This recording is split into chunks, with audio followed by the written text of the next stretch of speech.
Subscribe कीजिए हमारे channel studies टीजीके को और लेटेस्ट अपडेट पाने के लिए बेल आइकन को प्रेस करें। हेलो दोस्तों, आपका स्वागत है आपके अपने चैनल में।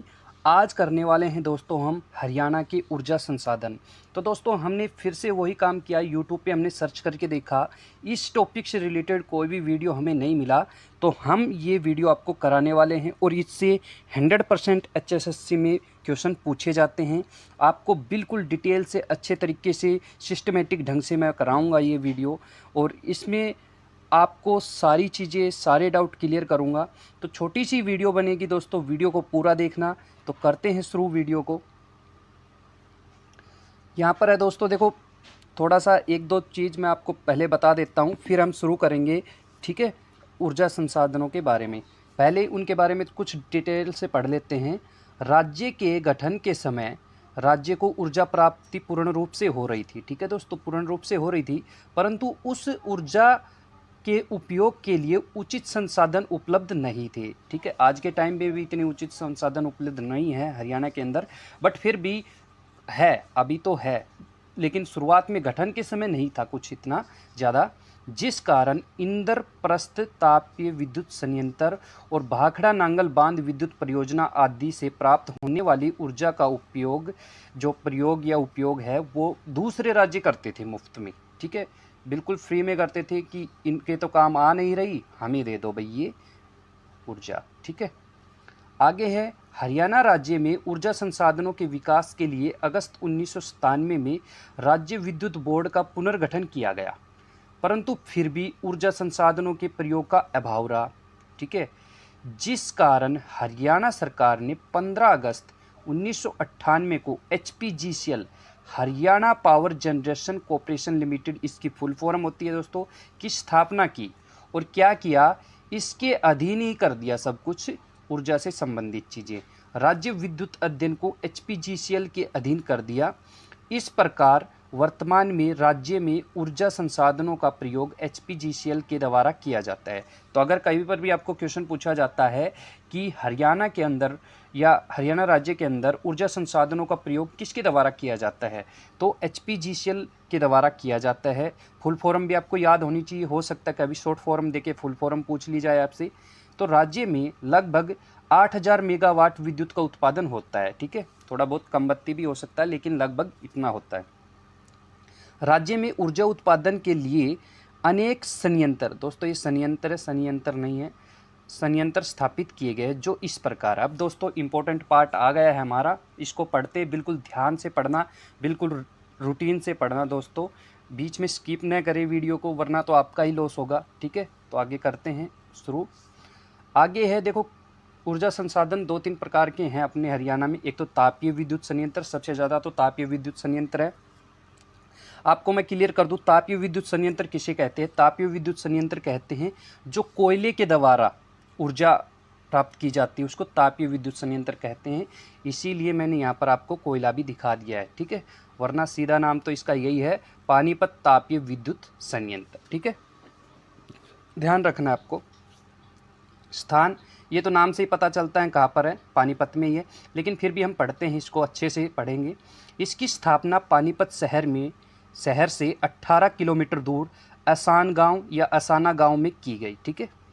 स्थापना कब की गई थी इसकी, इसकी नींव 1 नवंबर 1979 में को रखी गई, ठीक है, ये बात ध्यान रखनी है आपको, नींव कब रखी गई थी और स्थान कहाँ पर है, ठीक है, पानीपत, ठीक है।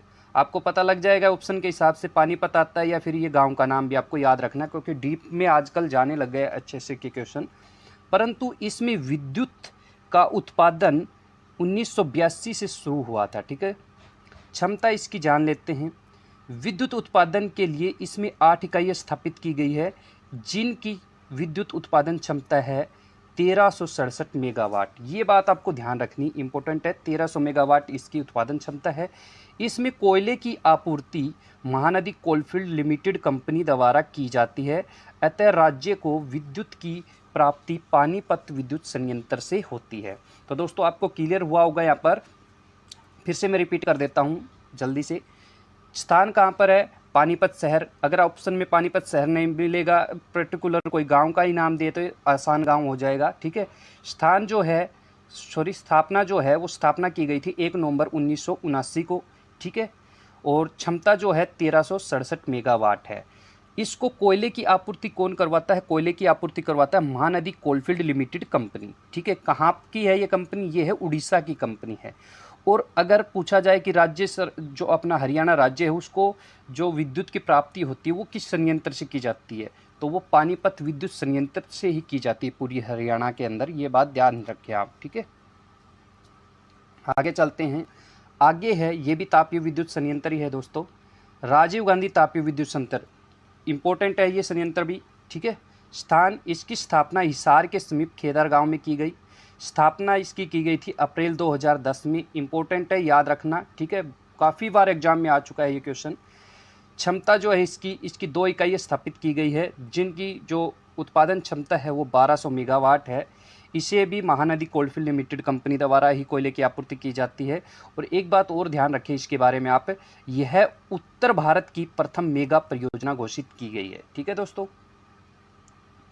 नेक्स्ट है छोटूराम तापीय विद्युत परियोजना। ये भी इंपॉर्टेंट है। इसकी जो स्थापना की गई थी वो यमुनानगर में के समीप की गई थी, ठीक है। यमुनानगर के समीप की गई थी। इसकी स्थापना कब की गई थी? ये की गई थी अप्रैल 2008 में, ठीक है। अप्रैल 2008 में इसकी स्थापना की गई थी। क्षमता जो है इसकी वो कितनी है? इसमें 2 इकाइयाँ स्थापित की गई है और इसकी उत्पादन क्षमता है 600 मेगावाट। एक बात आपको इम्पोर्टेंट है वो ध्यान रखनी है, और सभी को जो भी तापीय विद्युत जो ऊर्जा संयंत्र है, परियोजनाएं हैं, उनको क्या किया जाता है? महानदी कोलफील्ड लिमिटेड कंपनी द्वारा कोयले की आपूर्ति की जाती है। बट आपको ध्यान रखना है, छोटूराम जो तापीय विद्युत संयंत्र है इसको उसके द्वारा नहीं की जाती, इसको की जाती सेंट्रल कोलफील्ड लिमिटेड कंपनी के द्वारा। ये एक ही है ऐसा, ठीक है, जिसको सेंट्रल कोलफील्ड लिमिटेड कंपनी द्वारा कोयले की आपूर्ति की जाती है। और एक बात और ध्यान रखें, यह राज्य की प्रथम विद्युत परियोजना ऐसी है जो निजी कंपनी को सौंपा गया है, ठीक है। आगे चलते हैं। आगे है अरावली तापीय विद्युत संयंत्र, ठीक है। सारे इंपॉर्टेंट है दोस्तों, लेकिन शुरुआत में मैंने 2-3 बताए थे वो तो मोस्ट इंपॉर्टेंट है। तो अरावली तापीय विद्युत परियोजना, इसकी जो स्थापना की गई वो झज्जर जिले के धोलेहड़ा गांव में की गई थी। किसके द्वारा की गई थी? हरियाणा के तत्कालीन जो मुख्यमंत्री थे चौधरी भूपेंद्र सिंह हुड्डा, उसके द्वारा ये की गई थी, ठीक है। इसे इंदिरा गांधी तापीय विद्युत संयंत्र भी कह देते हैं, या इंदिरा गांधी सुपर तापीय विद्युत संयंत्र, सुपर भी इसका नाम लिया जाता है, जैसे अरावली सुपर तापीय विद्युत संयंत्र भी कहा जा सकता है इसको। तो ये बात आप ध्यान रखें, ये दुल्लेहेड़ा गांव में की गई थी अरावली वाली, ठीक है। और दूसरा नाम भी आप इसका जरूर ध्यान रखें। इसकी जो स्थापना की गई थी वो की गई थी मार्च 2011 में की गई थी, ठीक है। उसके बाद क्षमता जो है इसमें 3 इकाइयाँ स्थापित की गई है, जिनकी जो उत्पादन क्षमता है वो है 1500 मेगावाट। इसे महानदी कोलफील्ड लिमिटेड कंपनी, ठीक है, महानदी कोलफील्ड लिमिटेड कंपनी द्वारा ही कोयले की आपूर्ति की जाती है, मैंने बता दिया था आपको। बट एक बात इसकी भी इम्पोर्टेंट है, वो आपको ध्यान रखनी है हमेशा।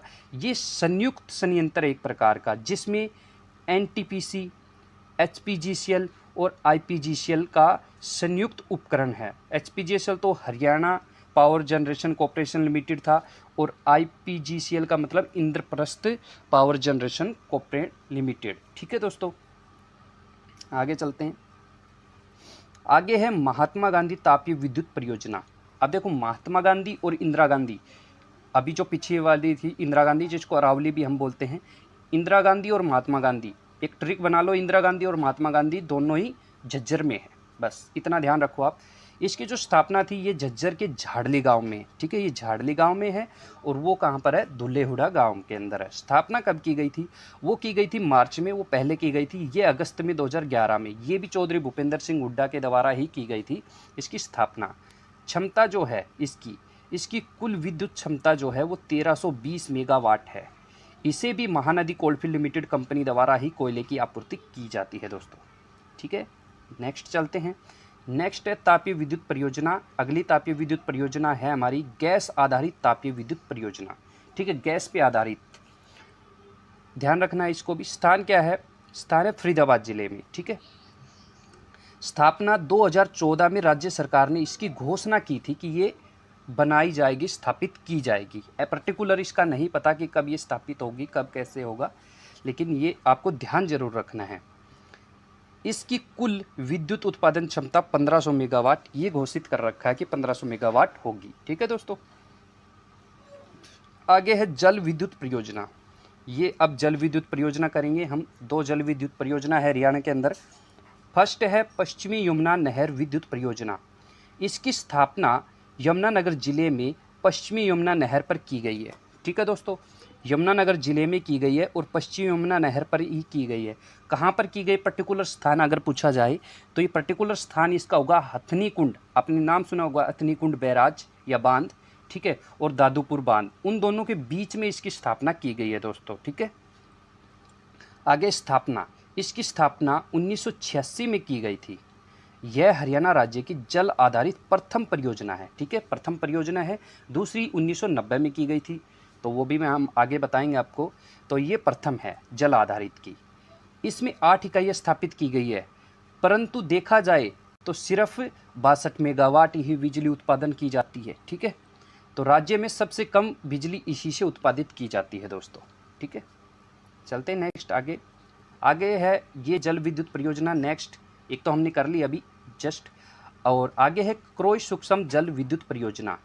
इसकी जो स्थापना है वो सोनीपत जिले के ककरोई गांव में यमुना नदी पर की गई है। इसकी स्थापना भी यमुना नदी पर ही की गई है, बट आपको ध्यान ये रखना है सोनीपत जिले के ककरोई गांव में की गई है और इसका नाम भी ककरोई है। ठीक है, तो ये तो अपने आप ही याद हो जाएगा।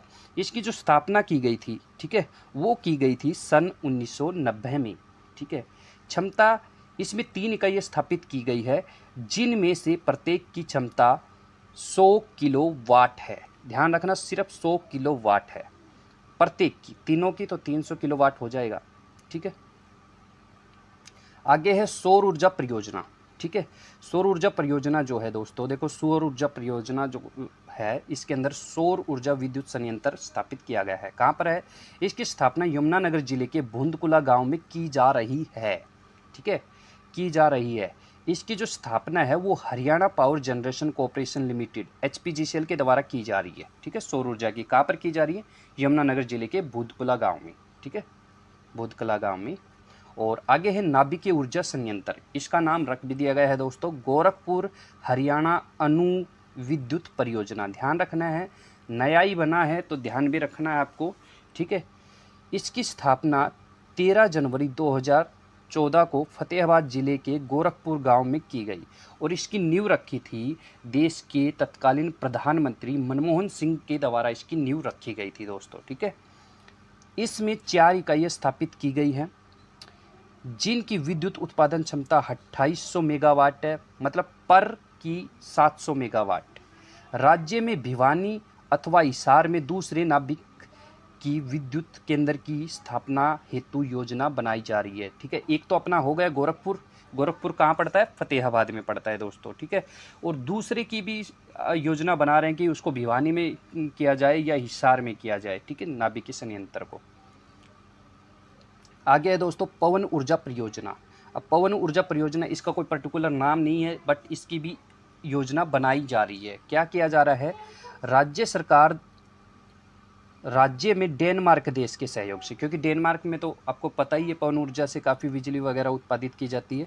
डेनमार्क देश के सहयोग से पवन ऊर्जा संयंत्र लगाने का प्रयास कर रही है।